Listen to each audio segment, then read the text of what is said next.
Hi guys, and welcome to another Pico 12 Productions. So this is one of a series of videos that I'm going to do in several parts to break down the differences between probably the iPad 2 and also the Galaxy Tab 10.1. As well as I'll be showing you all the good features of why you would get the Galaxy 10.1 over any other Android device out there besides the Tegra 3 quad cores that are out there. That's more of a video for the iPad 3 more so than anything to do with the current generation Android devices.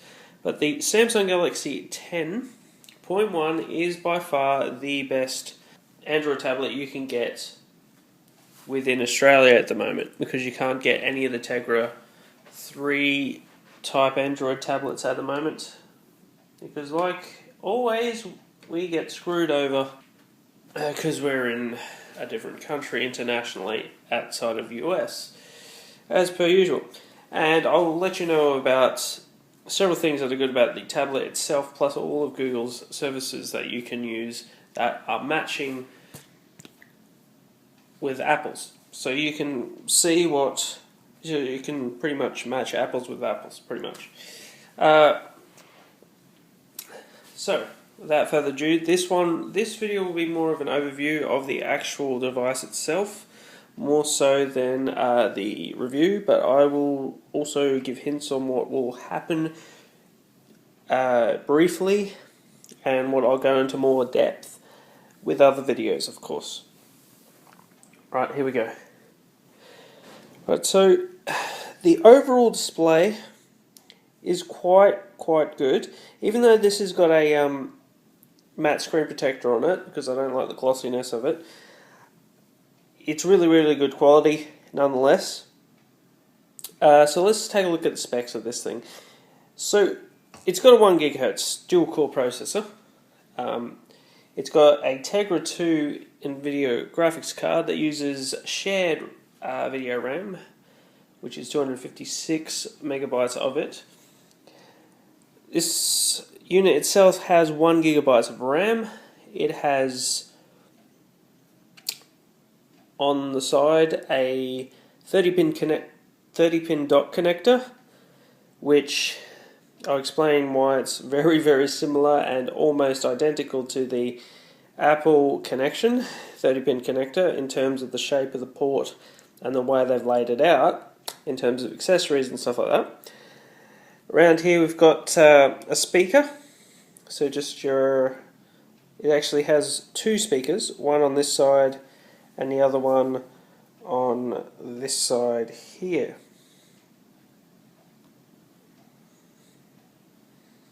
You can see right there. Right, so if we turn it around at the top here, so this is the 3G model, so it's going to have your SIM card slot up here, as you can see there. Just focus in like that. There you go. You've got a SIM card slot there, you've got your earphone jack there, and on the other side of the tablet we've got our power and our volume rocker right there. Right, at the back, we'll start from the back, we've got ourselves I think it's a 3 megapixel or 5 megapixel camera at the back here, so it has a flash as well on the top there. Plus we've got the Samsung back right there, which is quite nice. We've also, I've just missed out here, we also have a mic down the bottom right here, as you can see there. So from the front we have our 10.1 inch screen. It has Gorilla Glass on it, as far as I can tell. So it's very scratch resistant and break resistant, in terms of if you dropped it, it wouldn't crack the screen like you would on an iPad. So you don't have to be as fragile as you would. So it's not as fragile as, say, the iPad, so it's a bit more tougher, which is good. That's a brilliant thing about Samsung products and majority of products that have Gorilla Glass, is that they don't crack the screens so easily. Build quality itself is quite solid. Well, it doesn't feel like I can snap this in half quite easily. It is not made of aluminum or anything like that, like the iPad 2 is, but it still feels quite solid. a hard plastic, so it's actually quite good in that respect, and obviously because it's made of plastic it's much lighter. 7,000 milliamp battery in it, so it's relatively long. Obviously the battery life from what I've tested is not as long as the iPad 2, but I think it's because of the addition of flash, which obviously is, and flash does drain battery. I'm sorry to say, but flash does drain a lot of battery. So I do believe if they took flash away, obviously, from the Android device, you would get a lot better battery life out of your internet browsing and all such things like that. Generally, so we've got a 1280 by 800 resolution screen. So generally it's actually a better resolution than the iPad 2 and the iPad 1, obviously, so it's really, really good. It's really, really snappy. It's running Honeycomb 3.1 because it's a 3G model. If it was running the Wi-Fi model, obviously it'd be running 3.2 Honeycomb. So, as you can see, it runs relatively snappy, even though I've got a bunch of applications on it already. Right, so if you're familiar with Honeycomb, you'll know that it pretty much is your full tablet Android OS. Plus it has Samsung's TouchWiz interface overlaid on top of the 3.1 Honeycomb, as you can see right there. This would be my first Android device, so I wouldn't have a clue what any other interface actually looks like, except for, of course, Ice Cream Sandwich, which I have viewed and looked at on the Nexus 1, or whatever the Nexus thing is called. But yeah, it'd be good when they put Ice Cream Sandwich on this, because 10.1 is one of the ones that are going to be upgraded to Ice Cream Sandwich. Right, so that is pretty much a overview of the actual device itself.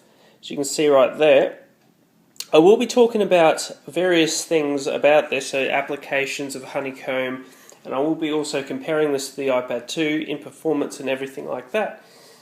But the time I've spent with this, I have to say, I've been able to break down all the Google services I could possibly have within Australia and match them up with all the Apple services that are available. So all the cloud services, all the photo stream services, the email, contacts, music streaming services like iTunes Match, all your iCloud stuff, basically everything, and match it up with all of Google's free content as well, and services. So yeah, so far so good. I've been able to match up everything. And one other thing also, do not think when you're getting an Android device that you're going to get a full-fledged administrative device, because let me tell you this, like the iPad and the Android device, you're not getting administrative privileges.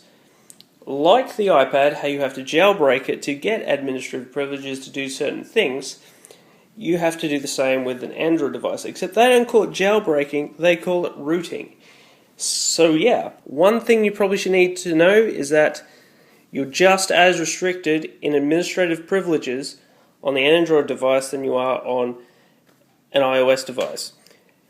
Now, when they say it's an open platform, it's open to developers. So basically, open to developers and manufacturers. So basically, anyone could take the OS, like Windows, and put it on any piece of hardware. Apple's OS is obviously never touch any other manufacturer's hardware. It's always going to be within Apple. That's the difference when they throw around the open word. So that's what you need to be aware of when you're looking at it. Doesn't matter what device you get. Overall, I'm very satisfied with both the iPad 2 and the Samsung Galaxy 2 10.1. And I do highly recommend getting this if you have all your Google stuff and you use Google services already. You're better off going for this straight away, but it really doesn't matter because you can get Google services on both the iPad and this.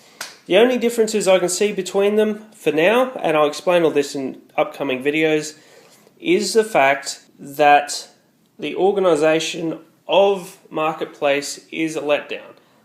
It's very, very difficult to find tablet applications in the marketplace. Like, there are a lot of them, don't get me wrong, but it does it in a way, and I will go into more detail on this in another video, but it does it in a way where it's very difficult for you to search for a tablet app specific application. But I'll get down the road on this. This is just the overview video, guys.